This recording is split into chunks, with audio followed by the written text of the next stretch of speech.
la familia de Michel Foucault lo llevaron donde un psiquiatra, que para ese entonces la condición de homosexualidad era dado como una patología, ¿no? Un trastorno de identidad sexual. Y cómo Foucault empezó a deconstruir esas ideas sobre qué es lo normal y qué no es lo normal. Entonces es ahí donde él parte sobre su posición de, del poder, no como algo que solamente se ejerce desde las instituciones, sino que es algo que lo podemos hacer cualquiera, pero que obviamente la institucionalidad es la que dirige, la que crea o interpreta los fenómenos, y a su vez es la que todas sus ideas manejan, por decirlo así, o someten a la comunidad. Entonces, en este caso, como Michel Foucault era homosexual, entonces él estaba siendo sometido a un discurso psiquiátrico que en ese entonces se consideraba que la homosexualidad era una patología, y por tanto, pues él tenía un problema, o sea, supuestamente él era anormal, y hoy en día sabemos que pues, la condición de identidad de género no es ninguna patología, sino simplemente es una representación de una identidad propia de cada quien, que eso de pronto más adelante podemos conversar, pero la idea es partir de esa idea, de toda su teoría se enfocó desde su plano, desde su identidad sexual como homosexual. No sé, Jorge, qué Bueno, saludos a mi madre que nos está viendo. Sí, Michel Foucault decía que lo que eran las cárceles, los hospitales y diferentes sitios, lo que hace es vigilarnos, estar pendiente de nosotros, por así decirlo, este tipo de cosas, sí. Sí, Foucault lo que quería mostrar era que qué significaba, bueno, él tenía una paradoja de una idea, de un concepto que era, ¿será que conocer es poder? O sea, si yo tengo un conocimiento, yo tengo el poder para ejercerlo. El que tiene conocimiento tiene poder. Pues resulta que el conocimiento no es que sea una verdad como tal. Disculpe, algo que leí justamente era eso, que la verdad para muchos es lo que muchas personas dicen que es verdad. ¿Sí me entiendes? O sea, como que 15 personas dicen que algo es verdad, entonces esto ya se adopta como una verdad, aunque no necesariamente tiene que ser tomado como una verdad algo que 15 personas digan que es verdad, porque esas 15 personas pueden estar erradas y el que está en lo cierto tal vez es el que diga que eso no es una verdad. Eso puede pasar muchas veces.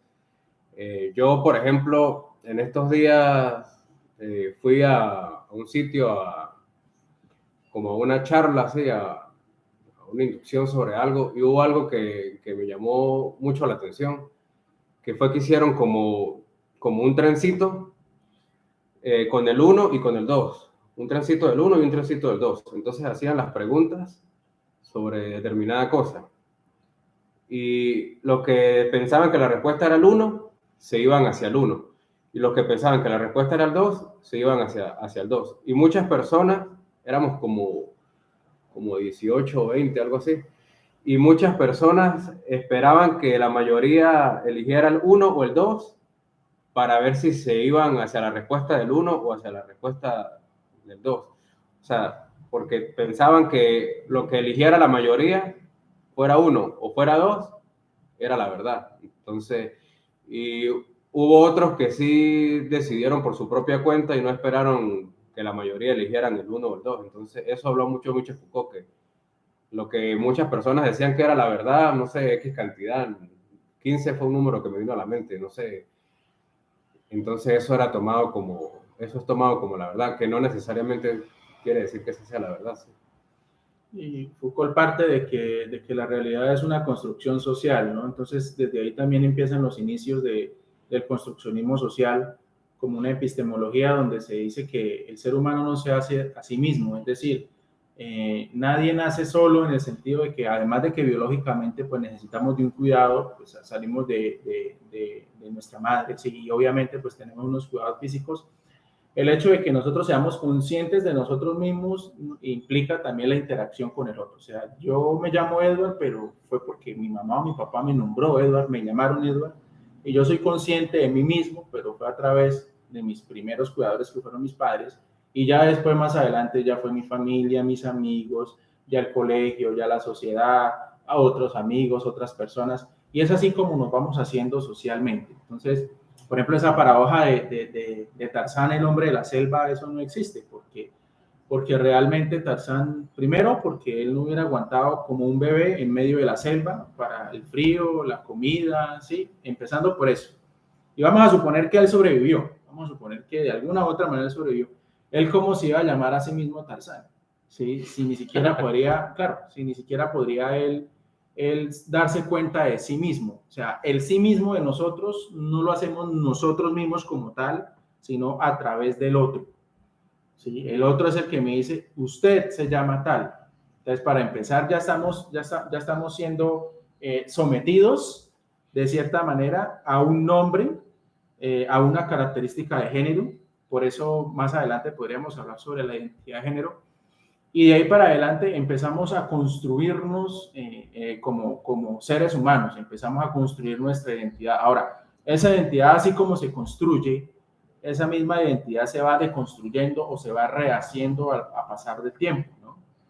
Entonces, es ahí donde no solamente se parte de que yo puedo llamarme Edward, pero en cualquier momento yo puedo cambiar de identidad si yo considero que no me identifico como me hicieron llamar. Y es ahí donde se parte la situación de la identidad de género. Pues ahora, yo podría decirme, yo puedo llamarme de otra manera, no necesariamente Edward, ¿sí? Entonces, ¿pero por qué? Porque así como nosotros fuimos influenciados socialmente, nosotros también vamos transformando y podemos influir también sobre la sociedad.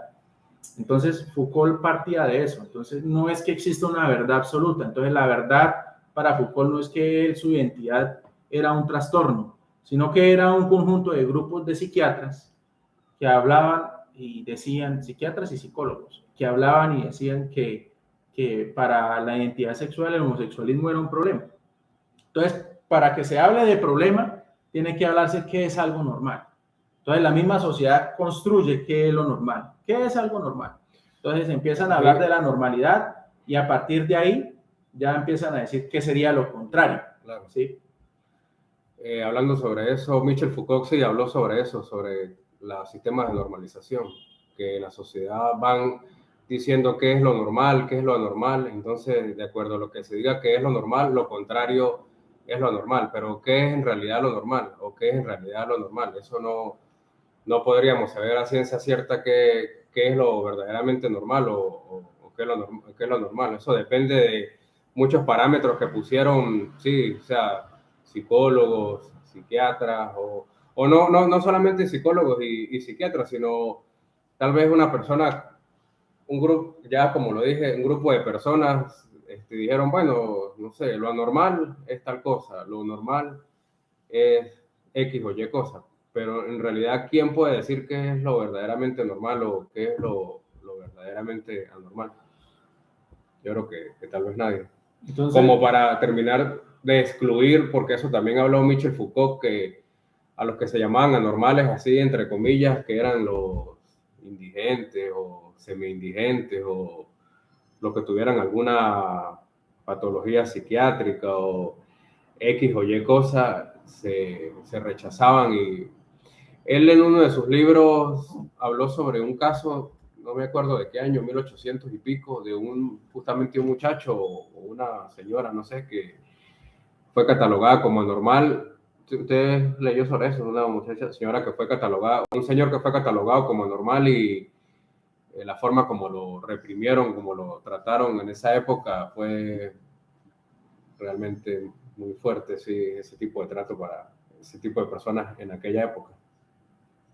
Sí, la idea es que una vez teniendo el concepto de qué es algo normal y qué no es normal, entonces ahí se parte de cómo lo que se considera normal tiene derecho sobre lo que no se considera normal.